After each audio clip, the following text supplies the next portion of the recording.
Hey guys, what's going on? This is Travis P11. I want to welcome you back to the channel. Well, today I'm just going to bring you just a real simple tabletop review of the Jimenez JA22. I did a recent range test with this particular pistol and a cleaning video, all of which will be uploaded to my channel shortly. I did purchase this pistol from SS Pawn in Lexington, Nebraska. Guys, I want you to give Stan a call at SS Pawn. They do offer some of the best prices anywhere on firearms, and Stan will take care of all of your firearms needs.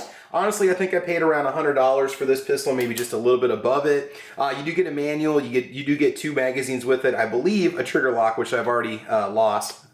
Go figure. And yeah, well, let's go and confirm that the firearm is in fact unloaded. I just got done cleaning it in the video, so it is. K-chamber is empty. With this particular pistol, you know, I think you kind of need to think, what is the use that you're planning on for this gun? Do you want it as a last stand pistol, or a pocket pistol, or a cabin pistol, or a truck pistol? They are a lot of fun. Mine has functioned reliably with CCI Stinger ammo. I've put probably about 150 rounds of Stinger through this particular gun with no issues.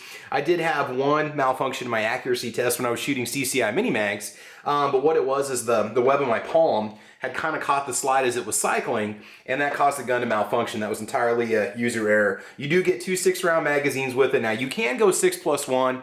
I honestly cannot recommend that just because of, I don't know, with this particular gun, with the striker being cocked back, you do have a safety on the gun, but this one I do not carry with a round in the chamber if I ever pocket carry. I know that it costs you precious seconds in a self-defense situation if you need to draw your firearm and chamber a round, and typically I do. Any other time I'd be an advocate for that, but with this particular firearm, it's not something I recommend. So anyway, a few things about this gun. Let's just get the vital statistics out to you about this pistol. This is taken from Jimenez's website. Yep, you do get the 6-round magazines. You do have a red cocked indicator so that you know when the pistol is ready to fire. You do have the fixed sights, which are really hard to see, really hard to make out your targets at any distance beyond, say, 6 yards. You might want to put a little dab of maybe some paint on the front there so you can distinguish it better, like a little bit of orange or maybe some white or some green. It says smooth trigger pull, 8 to 10 pounds. Now, typically, guys, I don't like to dry fire any kind of a 22 long rifle pistol or rifle for that matter, but I will for the sake of the video. It is a very short, you do have a little bit of a stop. Okay, and then it breaks. Reset. Right there. You go out maybe about a ½ inch, not even. Done. One more time. You can feel the trigger kind of fall back and reset as you pull back on the hammer, or pull back on the slide, so. It is a very hard, very deliberate trigger pull. Your trigger is just plastic, it's flat, it's very simple in its design, just a simple blowback design pistol. All right, a few things about it. Height is 3.2 inches, thickness is 0.875 inches, weight is 13 ounces. I'm assuming that's going to be unloaded. With or without the mag, not sure. You might have to add an ounce or 2 for the magazine if you do carry that. Overall length is 5 inches and barrel length is 2.5 inches. So, what kind of a purpose can a pistol like this serve? I'll just put this in just a simple, like Black Hawk, you know, pocket holster, just to drop it in my pocket if I need to run and say go get gas, and I'm wearing maybe some shorts or swim trunks or whatever. You know, when I'm out and about, I do use it as kind of a gun when I'm going to be active and moving. But when I travel, when I'm out in public places, typically I'll make sure that I do have my full-size carry pistol with me, my concealed carry weapon. So not a bad little fun pistol to play around with. I think it'd be a fun first pistol for a kid to receive some instruction on safe use of pistols. And it doesn't have a lot of recoil, but you might be surprised with how much it can buck when you fire it. A lot of it does depend on that ammo too. I do notice differences in the way that it fires and the accuracy and the recoil impulse from such a small gun. But I mean, overall handling, I've got, maybe I guess you could say, medium-sized hands. You know, and I do comfortably fire it with the magazine in it with my pinky underneath of it. There's not a lot of guns that I do that on where I rest my pinky underneath and have it fire multiple times without starting to slide out of my hand. But this particular pistol is really not that hard to do. Just be careful with the webbing of your palm, okay? So that it doesn't catch. You want to make sure you keep a deliberate kind of lower grip on this gun, especially your thumb. You can graze that slide a little bit. It's not really going to slide by it so much. It's just going to rub and slow down the cycling, which could lead to a malfunction, in which case I basically had to stop. Now, you do have that European heel style release mechanism on the bottom. You don't have a traditional button on your pistol grip that you can use to take it off. Got your safety that you can engage, pull the trigger. Nothing happens. I mean, you could in theory keep it, carry it like this if you want to, and then you just simply slide off the safe and fire it. But unless you have some sort of a holster that's going to cover that safety button, I really can't recommend that you keep one in the chamber. And again, I don't want to get into keyboard commando, internet gun expert argument with people about whether or not you should keep one in the chamber. I do, again, any other time, any other pistol other than this particular pistol. So, all right. Would make a nice, defensive pistol. Say you got a family member that doesn't have a lot of money. Maybe you've got a grandparent. The slide is very easy to pull back. You can get good grips on the serrations.